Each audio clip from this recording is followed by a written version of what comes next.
Hello dear viewers, আসসালামু আলাইকুম। চারপাশে এখন এত গরম, এই তীব্র গরমে আপনাদের জন্য পারফেক্ট একটি রেসিপি নিয়ে এসেছে যা আপনাদের শরীর এবং মন দুটোকে ঠান্ডা করবে এবং মুখের রুচিও বাড়িয়ে দেবে এবং সারা বছর কি করে সংরক্ষণ করতে পারবেন তার প্রপার টিপস আছে আমার এই ভিডিওটিতে। তাই ভিডিওটি না টেনে পুরো ভিডিওটি আপনাদের দেখতে হবে। এখানে আমি 500 গ্রাম কাঁচা আম নিয়েছি। আমগুলো ভালো মতো ধুয়ে পানি ঝরিয়ে নিয়েছি। এখন আমগুলো থেকে খোসা ছাড়িয়ে নিয়েছি। খোসা ছাড়ানোর পরও আমগুলো ভালো মতো ধুয়ে নিতে হবে যেন আমের কষগুলো চলে যায়।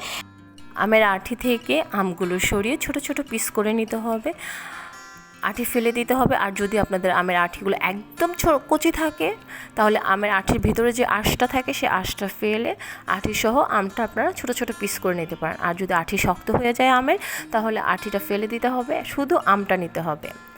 এখন আমি ফুল প্রসেসিংয়ে চলে এসেছি। চুলায় একটি হাঁড়ি বসিয়ে দিয়েছি এবং আম কুচিগুলো দিয়ে দিলাম। এখন দিয়ে দিতে হবে 1 লিটার পরিমাণে পানি দেওয়ার পরে আমি 2 টেবিল চামচ পরিমাণে চিনি দিয়ে দিয়েছি এবং দিয়ে দিচ্ছি 1 চা চামচ পরিমাণে লবণ। এখন আমি ঢাকনা দিয়ে ঢেকে দিয়েছি, চুলাটা অন করে দিচ্ছি। এখানে আমি 210 ডিগ্রি সেলসিয়াস দিয়েছি, এটা হচ্ছে চুলার একদম পুরো হাই হিট। এভাবে আমি 5 মিনিট আমটাকে সেদ্ধ করে নেব। এবং আপনারা যদি গ্যাসের চুলায় রান্না করেন তাহলে অবশ্যই হাই হিটে 5 মিনিট আমটা সেদ্ধ করে নিতে হবে। 5 মিনিট সেদ্ধ করার পর আমি চুলার আঁচটা মিডিয়াম করে দিয়েছি 160 ডিগ্রি সেলসিয়াসে।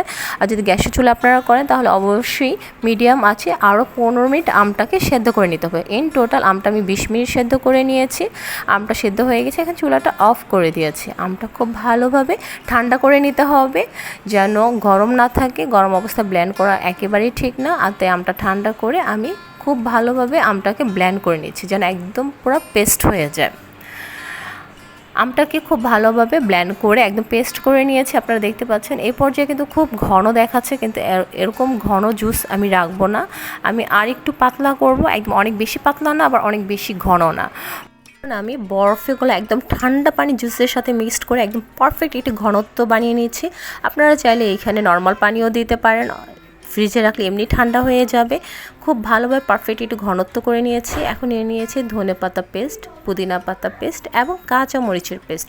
সবগুলো পেস্ট আমি 1 চা চামচ করে নিয়েছি এবং দিয়ে দিচ্ছি 1 চা চামচ পরিমাণে বিট লবণ দেওয়ার পরে আমি কাঁচামরিচের পেস্টটা দিয়ে দিচ্ছি এবং পুদিনা পাতা পেস্টটা দিয়ে দিচ্ছি আর দিয়ে দিচ্ছি ধনেপাতা পেস্ট। ঝালটা অবশ্যই আপনাদের টেস্ট করে নিতে হবে, যে যেমন ঝাল পছন্দ করেন। তবে জুসে অনেক বেশি ঝাল ভালো লাগে না। আমি টেস্ট করে দেখেছিলাম যে চিনিটা একটু কম হয়েছে, আর তাই 1 টেবিল চামচ পরিমাণে চিনি আমি আরও বাড়িয়ে দিয়েছি। এখন খুব ভালোভাবে মিক্সড করে নিতে হবে যেন কোথাও মশলাগুলো জমাট পেতে না থাকে। খুব ভালোভাবে মিক্সড হওয়ার পরে আমি দিয়ে দিচ্ছি 1/2 চা চামচ পরিমাণে ভাজা জিরা গুঁড়া। ভাজা জিরা গুঁড়াটা আমাদের হজমের জন্য খুবই উপকারী, আর তাই অবশ্যই চেষ্টা করবেন ভাজা জিরা গুঁড়া দেওয়ার জন্য। খুব ভালোভাবে মিক্সড হয়ে গেছে, ঘনত্বটা দেখিয়ে দিয়েছি কেমন হবে। আর এটা হচ্ছে একদম পারফেক্ট একটি ঘনত্ব। আমার জুস সম্পূর্ণভাবে রেডি হয়ে গেছে। ট্রাস্ট মি গাইস, এই জুসটা যে এত মজা, আপনাদের মুখে গরমে অনেক সময় রুচি নষ্ট হয়ে যায়, আর এটা আপনাদের রুচি ফিরিয়ে আনবে এবং আপনাদের শরীর মন সব কিছু একদম ঠান্ডা করে ফেলবে। আমার রেসিপি যদি আপনাদের ভালো লেগে থাকে তাহলে প্লিজ আমার চ্যানেলে এটা সাবস্ক্রাইব করে দেবেন, পাশে থাকা বেল আইকনে প্রেস করে দেবেন এবং লাইক করে দেবেন। আর এরকম বোতলে ভরে সারা বছর ডিপ ফ্রিজে রেখে আপনারা সংরক্ষণ করতে পারেন।